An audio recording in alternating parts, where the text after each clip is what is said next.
how do you use your present moments? See, anytime you use up your present moment, or anytime that you are thinking anxious thoughts, you're denying the present. You're using up the present moment instead of using it up in a productive, peaceful, serene, calm way. You are somehow believing that you can't get through this day or this moment any other way, that if I don't think about it and worry about it and be anxious about it. But the fact is, it's going to get done. Your taxes are going to get done. You're not going to jail. You're not the kind of person who's going to opt to just simply not do your taxes. You're going to get the diapers. You're going to get the report done. All of that you're going to get done. Otherwise, you wouldn't be in the position that you're in. You would be doing something else, all right?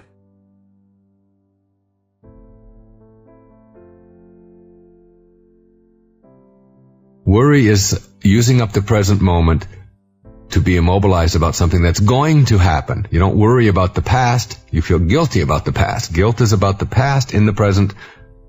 Worry is about the future in the present. Remember, everything is experienced now, in the present moment.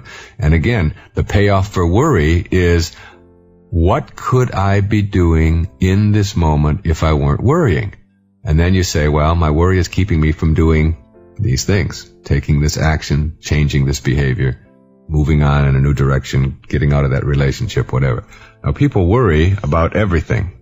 People worry about their health. People worry about their children. They worry about dying. They worry about their job and the economy and having a heart attack and security and everybody else's happiness.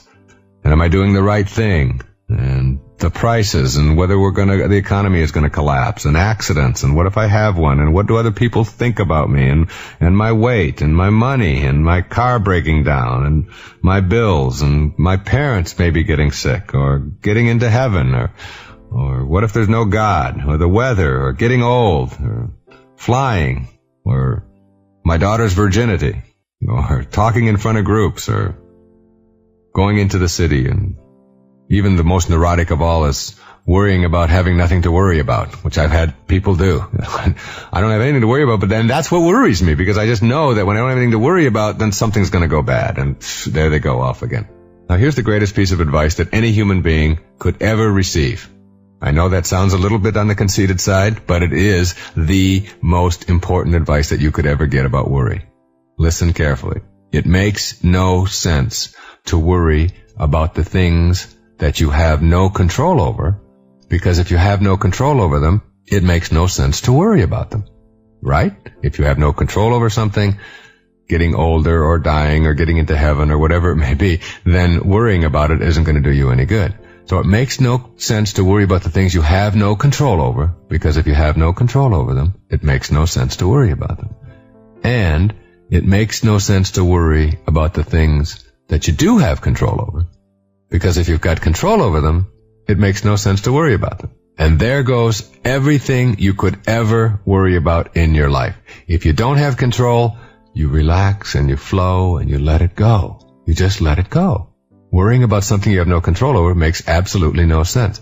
And if you do have control over it, then take control. Whatever it is that you want to do, if you're afraid of flying in an airplane, you have control over that. There are trains available, there are cars available, there are courses and ways to go about learning how to eliminate your fear of flying, and so on. So you can either do something about it, or you can choose not to do something about it. And either way, it isn't going to make any difference in your life if you choose to worry. It just doesn't help anything. So once you learn that, you can begin to assess this whole business of why you would choose guilt or worry in your life. And again, you look back over and over and over again at it, and you dissect it, and you tear it all apart, and you go to your analyst, and you spend 1,000 years in therapy, and you find out that everything that you experience in your life, you experience in the present moment, the working unit of your life, and you experience it in the now for a reason. If you choose guilt, or if you choose worry, you cannot be active and creative and fulfilled and changing and doing all kinds of good and exciting things for yourself in your life now if you are occupying your now with worry and guilt. And if you think that worry is something that you just inherited, or it's something that your parents passed on to you, and it's something that you just can't do anything about, begin to practice. Do things like I always tell people, just worry. just sit there. I used to tell my patients over and over again, just sit there and worry. Show me what you're doing when you're worrying. And you begin to see how silly it is. It's just a mental exercise that is all caught up in this silliness. And all the things that you ever worry about. There's a wonderful old saying that says, I'm an old man and I've had many troubles, most of which have never happened. And the most of which have never happened is all the worries. You get all these worries and you see them coming at you and oh my goodness, what's gonna happen? I'm gonna get audited by the IRS. I remember the first time I ever got audited by the IRS, and I talked about it, and I was playing this same silly game, worrying about it and whatever. And then I went through and it was a very pleasant experience. And I actually ended up getting a little bit more money, a little more of a refund. All of this concern, all of this time, all of this energy over something that wasn't, and it's happened to me many times. I've been through that process, and I don't worry about those things anymore. Now I have people in my life who handle those things, and I don't occupy my mind with that.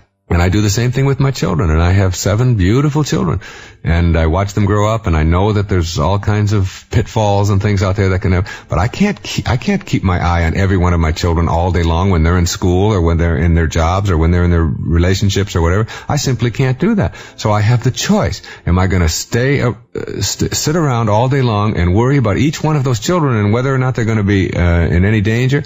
Or am I going to just raise them to be as careful and productive as they possibly can and know that I can't do anything about that? And this isn't to say that I'm unconcerned.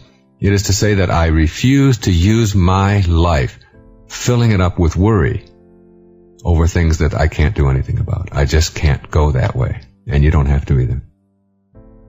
Just like guilt has the notion that there's a difference between guilt and learning from the past. You do something, and instead of feeling guilty about it, you learn from it. Worry is one thing, and preparing yourself for the future is something quite different. But again, preparing yourself or planning for the future is still something that takes place in the now. So what you want to learn to do is to enjoy it in the now, instead of trying to live it 2 months from now or 3 months from now. Enjoy the planning process. If you're going to have a vacation 3 months from now, that's a very enjoyable process. All of that planning and all of the activity that goes into it and all the expectations and then the anticipation of what that's going to be like, that's one of the most joyful things about a vacation. All of that planning part. That isn't worry.